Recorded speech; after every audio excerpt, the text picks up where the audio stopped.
Hello friends, welcome to my channel Jyoti Vardhan. Actually मैं कुछ दिन पहले घूमने गई हुई थी रक्सौल की तरफ, नेपाल की तरफ उधर से ही, और हेटौड़ा में गई हुई थी।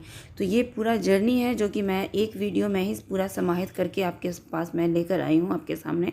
आप इसको ज़रूर देखिएगा और यहाँ पर मैं सारा डिटेल दे रही हूँ। और ये 2 से 3 दिन का मेरा ट्रिप था और पटना से हम लोग गए हुए थे, जा रहे हैं रक्सौल की तरफ। रक्सौल में मेरा मायका हुआ करता था और यहाँ पर पहले मेरा घर था जो कि मेरे मम्मी पापा वहाँ रहा करते थे, रक्सौल गंडक कॉलोनी में। उसका भी फुटेज मैं आपको दिखा रही हूँ। तो ये वहाँ यहाँ रक्सौल में पहुँच चुकी हूँ और नेक्स्ट डे मैं रक्सौल गंडक कॉलोनी में यहाँ पर मैं विज़िट कर रही हूँ, मैं देखने आई थी। और इसका एक अलग से भी वीडियो मैं अपने इसी चैनल पे मैं डाल चुकी हूँ, आप ज़रूर देखिएगा और मेरे साथ मेरे बचपन में ज़रूर चले जाइएगा। ओके। तो यहाँ पर स्कूल था, मेरा घर था जहाँ पे मेरा जन्म हुआ, फिर एक मंदिर था वहाँ पे, शिव और पार्वती जी का मंदिर था, पूरा एक फील्ड था जो कि काफ़ी, ये कॉलोनी अब बहुत जर्जर हालत में हो चुका है, लेकिन फिर भी मुझे काफ़ी अच्छा लगा घूम के वहाँ। मतलब ऑलमोस्ट 20 साल के बाद, ऑलमोस्ट 25 साल के बाद मैं वहाँ पे जा रही थी, इसलिए मुझे तो काफ़ी अच्छा लगा। पुरानी बातें उसमें, पुरानी यादें बिल्कुल ताज़ा हो गई थी। कुछ पुराने लोगों से भी मैं मिली जो अभी भी उस कॉलोनी में रहते थे, जो मेरे चाचा और चाची जी जिनको मैं कहा करती थी, वो लोग भी मिले, कुछ भैया दीदी वो लोग भी मिले, उनसे भी मैं मिल पाई और काफ़ी अच्छा लगा था मुझे। ठीक है, तो रक्सौल कॉलोनी का ये दृश्य मैं आपको दिखा रही हूँ और ये जो घर आप देख रहे हैं इसी में से एक, इस घर में मैं रहा करती थी। ये ब्लू वाला जो दरवाज़ा है और इस यहीं पे मेरा जन्म भी हुआ। हॉस्पिटल जाना था, मम्मी को डिलीवरी पेन स्टार्ट हो गया था, लेकिन जैसा कि मम्मी मुझे बताती हैं कि यहीं पर फिर मेरा जन्म हो गया था, राइट। तो खैर तो ये तो मैं कभी ज़िंदगी में भूल नहीं पाऊँगी और सोचा कि मैं इसको भी रिकॉर्ड कर लूँ और अपने दर्शकों को मैं इसका भी डिटेल में आपको दे दूँ। ये बहुत बड़ा कॉलोनी है, इस कॉलोनी में बहुत, उस समय तो काफ़ी सारी फैसिलिटीज़ थी, लाइन वगैरह की भी सुविधा थी। हालांकि लाइन कभी आता था कभी नहीं आता था।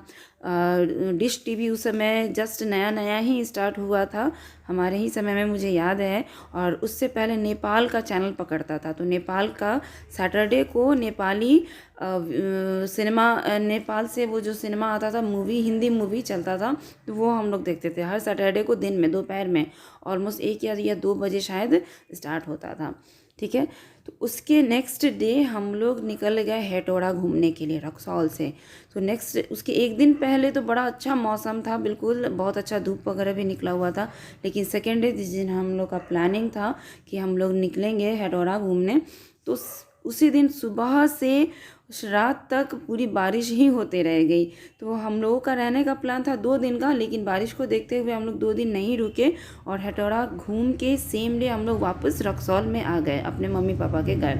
वहाँ पर भी घर है अपना, मम्मी पापा वहाँ पे बनाए हुए हैं अपना घर। तो ये हेटौड़ा का ही आप सीन देख रहे हैं। जस्ट नेपाल में हम लोग एंट्री लिए और नेपाल, ये तो अभी रक्सौल का ही सीन है। अभी जस्ट हम लोग रक्सौल से नेपाल के लिए निकल रहे हैं और रक्सौल में एक सूर्य मंदिर है, उसका भी फुटेज मैं आपको दिखा रही हूँ। ये जो मंदिर है ये सूर्य मंदिर है। पहले बहुत साफ़ सुंदर और रहता था, चारों तरफ पोखरा होता था और बीच में ये मंदिर बहुत सुंदर लगता था। हम बचपन में हम लोग देखते थे, यहाँ पे छठ वगैरह मनाया जाता था। तो खैर, अब यहाँ से हम लोग नेपाल की तरफ जा रहे हैं। नेपाल और रक्सौल, नेपाल में ये हेटौड़ा जो पड़ता है, बीरगंज पड़ता है, बीरगंज नेपाल का हिस्सा हो गया और जो रक्सौल है वो इंडिया का हिस्सा हो गया। तो ये बॉर्डर एरिया कहलाता है। ठीक है, ये जो सामने आप देख रहे हैं ये नेपाल का एंट्री गेट है। तो खैर, एंट्री गेट में तो रिपेयरिंग का कुछ काम चल रहा था, बट साइड साइड से भी काफ़ी स्पेस है जहाँ से लोग एक साइड से जाते हैं और दूसरे साइड से फिर एग्जिट होते हैं। ठीक है, तो ये नेपाल का बड़ा ऐतिहासिक गेट है, काफ़ी सालों पहले बना था और आज भी बना है, बरकरार है और इसमें हमेशा मेंटेनेंस का काम लगा रहता है ताकि ये खड़ा रहे। ठीक है, तो नेपाल में एंट्री के साथ ही यहाँ पे ना गाड़ी का परमिट लेना पड़ता है, जिसको भंसार कहते हैं। तो भंसार के लिए हम लोग कुछ देर रुके हुए थे। मेरे हस्बैंड भंसार मतलब परमिट कराने गए थे। इसका मतलब ये होता है कि जब भी बाहर इंडिया की गाड़ी हो या बाहर की कोई भी गाड़ी हो, तो नेपाल का जो परमिट है गाड़ी का अंदर जाने का, उसको भंसार कहते हैं। उसको परमिशन को ही भंसार गृह कहते हैं। यानी वहाँ पे परमिशन लेना पड़ता है, थोड़ा छोटा सा एक पेपर वर्क करना पड़ता है। तो ऑलमोस्ट आधे घंटे का, ऑलमोस्ट 45 मिनट का ये पेपर वर्क करना था। परमिशन लिया और सेम डे का ही परमिशन लेना पड़ता है। या अगर 2 दिन रहना या 3 दिन रहना होता है तो उसी दिन के हिसाब से परमिशन लेना पड़ता है। ठीक है, तो बस हम लोगों को सेम डे हमने डिसीज़न ले लिया था कि चूँकि बारिश का मौसम है तो दूसरे दिन भी रहने का कोई मतलब नहीं बनता है, तो हम लोग सेम डे वापस आ जाएंगे। तो सेम डे का ही हम लोगों ने भंसार कराया, यानी परमिशन लिया।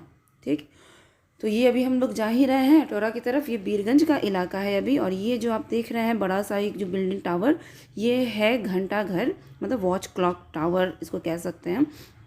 ठीक है, तो ये भी यहाँ का काफ़ी फेमस एरिया है ये घंटा घर। और ये बीच मार्केट में पड़ता है। बीरगंज का जो मार्केट है वो काफ़ी फेमस रहा है। बचपन से मैं हमेशा मार्केटिंग करने आती थी, यहाँ पे शॉपिंग करने आती थी कुछ ना कुछ ख़रीदने के लिए। और अब ये जो इलाका हम लोग देख रहे हैं जंगल वाला, ये यहाँ पर नेशनल पार्क है, यहाँ पर ज्योग्राफिक पार्क है। और ये बहुत अच्छा, बहुत बड़ा है, लेकिन बारिश की वजह से खुला नहीं था, इसलिए हम लोग अंदर जा नहीं सके। और हेटौरा से जस्ट 1-2 किलोमीटर पहले हम लोगों को थोड़ी सी भूख सी लगी, तो एक जगह छोटा सा ढाबा हमने देखा। तो वहाँ पर ये जो इनका बना हुआ था एक कुछ स्पेशल डिश था, जिसको ये लोग सेल रोटी कहते हैं। तो वो हमने ख़रीदा और वो ख़रीद के मेरी बेटी भी खाई, मेरे हस्बैंड भी ने खाया और मैंने भी उसको खाया, थोड़ा बहुत, ज़्यादा नहीं। मुझे थोड़ी सी ट्रैवलिंग में वोमिटिंग वाली प्रॉब्लम होती है, तो मैं ज़्यादा नहीं खा पाती हूँ। कहीं रुकती हूँ तो फिर उसी हिसाब से मैं खा पाती हूँ, नहीं अदरवाइज़ मुझे वोमिटिंग की दवा लेनी पड़ती है। देन उसके बाद हम लोग चले गए हेटौरा की तरफ। ये जो आप सीन देख रहे हैं ये हेटौरा का सीन है। पहाड़ वगैरह बहुत खूबसूरत लग रहा था और कंक्रीट वगैरह भी दिख रहा था, झरना भी दिख रहा था। और ये जो आप नीचे देख रहे हैं पहाड़ से पानी आता है डायरेक्ट, और ये जो नदी है एक तरह का, और ये नदी पूरा भर जाता है, धीरे धीरे ये भर जाता है। जैसे जैसे यहाँ पर मानसून आएगा वो काफ़ी बिल्कुल लगेगा जैसे कल कल पानी करता है बिल्कुल। और रिमझिम बारिश, तब भी अच्छा ही लग रहा था। बारिश हो रही थी, हम लोग बाहर तो नहीं निकल पा रहे थे, लेकिन तब भी सीन जो था आंखों देखा हाल वो बहुत अच्छा था। उतना सीन तो मैं अपने कैमरे में कैप्चर भी नहीं कर पाई। सीन वाकई में आंखों देखा हाल बहुत अच्छा है। आप भी ज़रूर आइए, नेपाल ज़रूर घूमिए। और नेपाल में बीरगंज का इलाका जो है, हेटौरा का जो इलाका है, वो बहुत खूबसूरत है, बहुत खूबसूरत है, बिल्कुल नेचर के करीब है।